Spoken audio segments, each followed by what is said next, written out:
We all deal with annoyances and problems in our everyday life. Sometimes they're minor, but other problems are gigantic. They take up our attention, they get us feeling emotional, and ultimately they drain our energy. It sucks, especially when you deal with this stuff all the time. The good news is, you can experience these massive challenges and annoyances and problems, but still keep a level head. It's not easy, but it sure is simple. And today I'm going to talk about exactly how you can do that. Here's the one major realization I've had that has allowed me to become so calm and unbothered in even the most ridiculous and absurd of situations. There are energy vampires everywhere. Yes, energy vampires. And I don't just mean people. There are things all around you trying to steal your attention and get you feeling emotional and drain your energy. Media headlines, sports team news, workplace drama, social media posts, political ideals.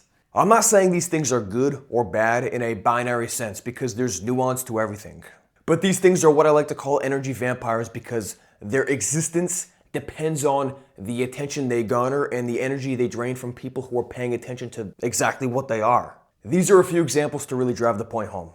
The media wouldn't blast out these insane headlines every single day if people weren't tuning in. Ultimately, we know that people are more drawn to negativity, so when they see these insane headlines all about what's happening in the world all around you, then they feel compelled to watch. Another example is sports teams.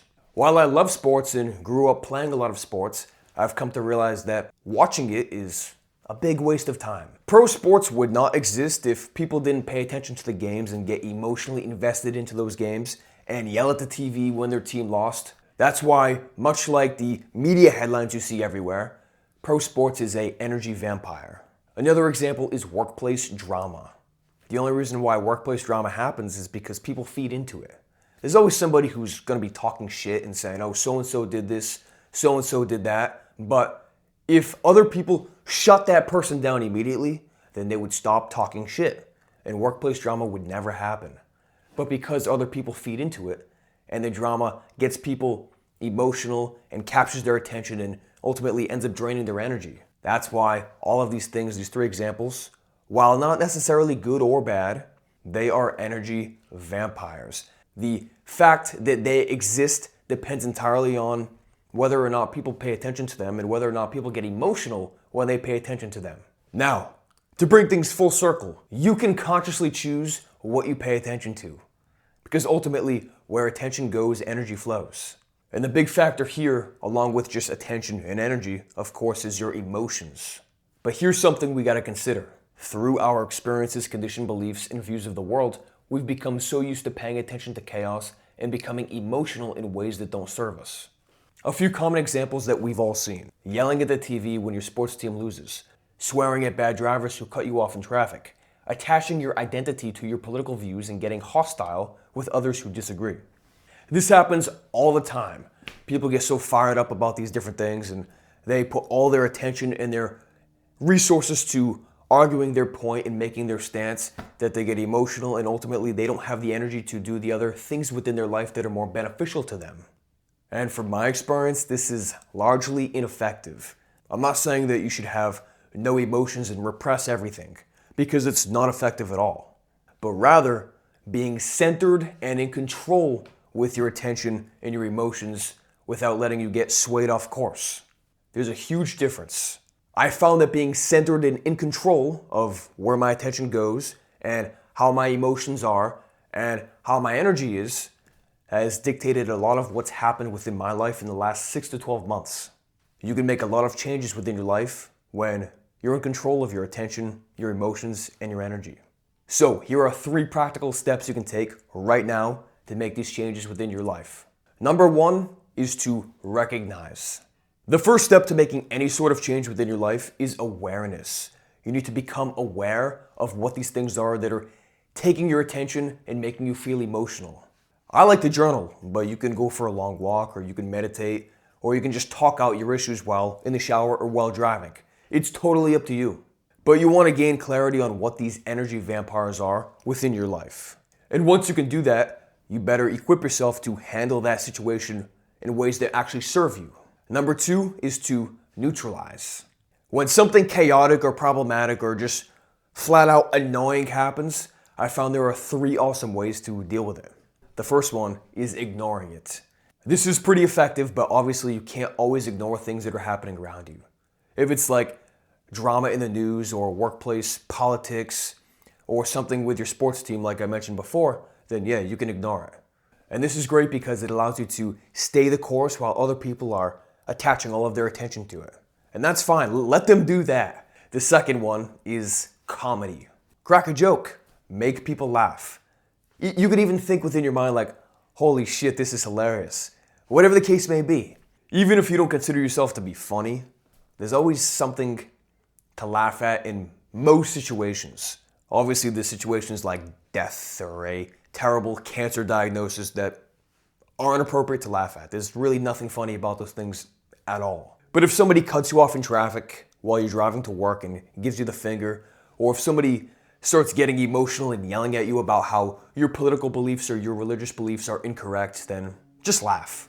When you laugh, you diffuse the situation and you essentially take your negative emotions out of that situation. This always helps. The third thing you can do to neutralize is to just lower importance. Whenever I faced a problem back in the day, whether that had to do with work or school or sports, I would think the entire world was crumbling around me if I didn't solve that problem, if I didn't go about the situation as effectively as I possibly could. But as I got older, I learned that, okay, I can just zoom out and see how little this problem is in the grand scheme of my life. Most annoyances and problems and minor challenges you face are one drop in an entire ocean that makes up your life. You can ask yourself, will this thing matter a month from now? Who will remember? What will I think about the situation when looking back? Many times you'll realize that, yeah, this won't be an issue a month from now, and I'll look back and laugh thinking like, why did I pay so much attention to that? When you do any of these 3 things to neutralize a situation or a person or a potential energy vampire situation, then you're essentially breaking the script of reality. Reality is so used to people reacting to things emotionally and doing things a certain way. But if you say, no, I'm not doing that, I refuse to give my attention and my emotions and my energy to that thing, then things shift for you. It's really weird. Break this pattern, rewrite the pattern, and then go about your life. Number 3 is to visualize. Even after gaining awareness as to what your energy vampires are and using the 3 tips that I mentioned for neutralizing a situation or a person or a potential energy vampire event, you're still going to fail because you're a human. You're not perfect. You will, at one point or another, give way too much of your attention to something that ultimately gets you feeling negatively emotional and drains your energy. This is why using positive visualization every single day for even just 3 to 5 minutes as regards to how you'll go about a certain situation that you'll encounter is so effective. Here's what you can do. You can use this visualization every morning or every evening. You can do it right after you neutralize a situation. You can even do this before you enter a potentially triggering situation. So if there's somebody who's always talking shit at work or somebody who always gets wrapped up in politics and combative with people, then close your eyes, take a few deep breaths, and just visualize yourself going about that situation as best as you can. It sounds crazy, but in doing so, you increase the likelihood of you actually acting in alignment with what you visualized. And from there, your attention is protected. Your emotions are centered. And your energy, well, nothing seems to drain it there. It's impossible to control the external world, but what you can control is what you pay attention to. From there, energy vampires no longer have an effect on you. So keep these steps in mind. Thank you very much for watching. I hope you enjoyed this video. Be sure to like and subscribe for more while you're here. I'm posting videos multiple times a week. And if you're somebody who deals with a lot of overthinking and self-sabotage and procrastination, and you know what to do, but you just can't seem to bring yourself to doing it, then check out the free resource I have down below. This will help you build momentum and get things going in the right direction within your life. Alrighty then, I will see you in the next video. Bye.